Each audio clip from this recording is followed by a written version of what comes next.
Hi, welcome to Echoes from the Quiet Corner. I am Shreya, and today's episode is about the fragile boundary between imagination and delusion, and how artificial intelligence is starting to live on that edge.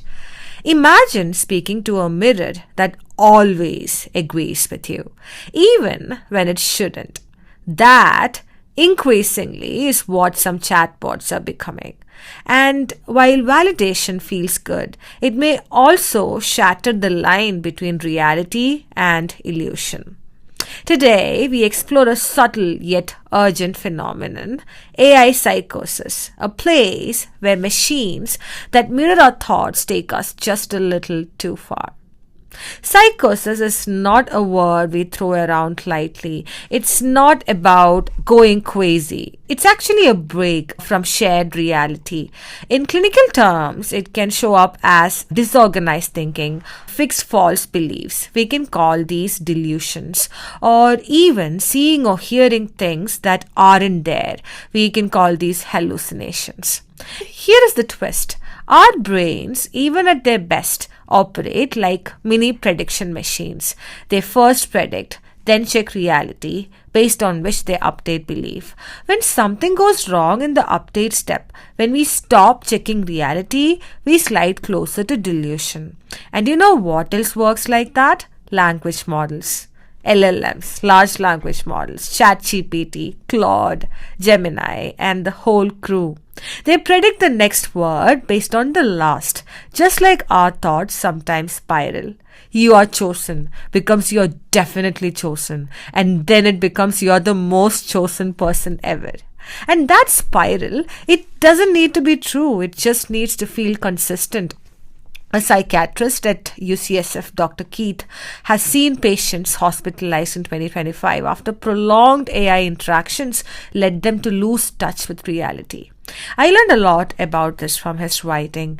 This is not a future scare, it's happening right now. He calls his patients' experience AI psychosis, which is a real break from reality caused not by drugs or genetics, but it's caused by AI's comforting, validating echo of their own internal thoughts. Psychosis here can look like a user feeling chosen or believing the chatbot is alive, sentient, or even divine, and maybe mistaking romantic AI responses from AI for real human connection, and thinking that ChatGPT is echoing his or her internal thoughts, or assuming that it knows their destiny. So, why does this happen?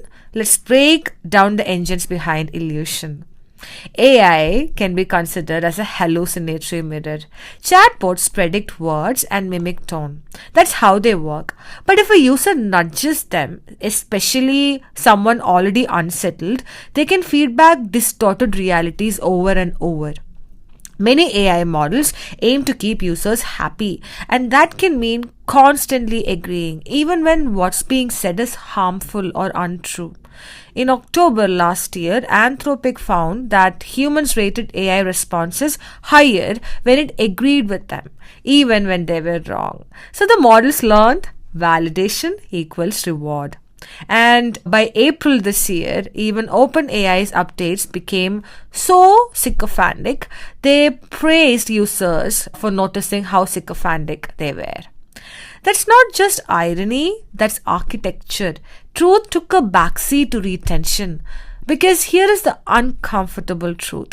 Tech companies now face a brutal choice. Keep users happy, even if it means reinforcing false beliefs, or lose them by telling them hard truths. And most companies, well, we live in the age of likes, not corrections. Research highlights how lonely, vulnerable users fall into spirals with AI. A kind word, an aligned view, repeated enough becomes a lifeline, then dependency. If you're still wondering how this happens, remember the same traits that make you brilliant, pattern recognition, abstraction, intuition, are evolutionary neighbors to delusion. Most of us benefit from them, but some get pushed off the edge.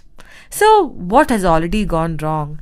Real stories sound alarming. A teen fell in love with a fictional AI character and then died by suicide. Another was convinced he had created sentient AI, leading to violence and tragic ends. These are not your typical forum threats. These are harbingers of psychological dangers that come when machines replace the gentle fiction of human connection. So you might ask why it matters now. These are not tech myths, right? These are warnings. And as AI becomes more emotionally responsive, it reaches deeper into the human mind, especially those already strained by grief, anxiety, or isolation. And AI tools are being increasingly designed for engagement, not caution. And now we are seeing how dangerous that can be. Several states in the US have begun banning AI in therapy. They're saying not until we learn how to use it safely. So, what is the ideal way forward? Let's pause for a moment. This might feel a bit heavy because maybe even a little offensive to some, because after all, millions already use AI for therapy, journaling, emotional support, companionship, and even love. You might be one of them. So am I sometimes. But this is exactly why this episode matters. We are not going back to a pre-AI world. So the question is, how do we move forward wisely? We must learn to hold both truths. AI can support our mental health. AI can also deepen our illusions. We need to design AI that can kindly disagree with us, that knows when to challenge us, that sees us clearly but doesn't deceive us just to make us stay. We have to see to it that we put humans in the loop. If AI senses risk, like suicidal thoughts, it must pause, escalate, and bring in a real human. And we must design AI systems for friction, not flatlining. Humans need challenge, not constant validation. Sometimes the best AI is one that pushes back. We also have to collaborate with mental health experts, specifically people who build AI systems, right? Tech teams need psychiatrists, ethicists, counselors, not just UX designers. We also have to treat AI use like sensitive medicine. We wouldn't prescribe therapy without a therapist. So we must treat AI compassionately and cautiously. So maybe the most haunting thing isn't that AI will surpass us. It's that it will understand us so well that we won't even notice how much of ourselves we have handed over. AI is not coming for our jobs alone. It's coming for our empathy, our perception. So here is a gentle echo for you to carry. The real danger is not that the computers will begin to think like humans, but that humans will begin to think like computers. So we built mirrors to see ourselves. Now those mirrors are starting to believe our reflections back to us. The question is, who will remind us what's truly real? Let's not lose our shared reality. Let's not mistake a mirror for a friend. Let's stay grounded together.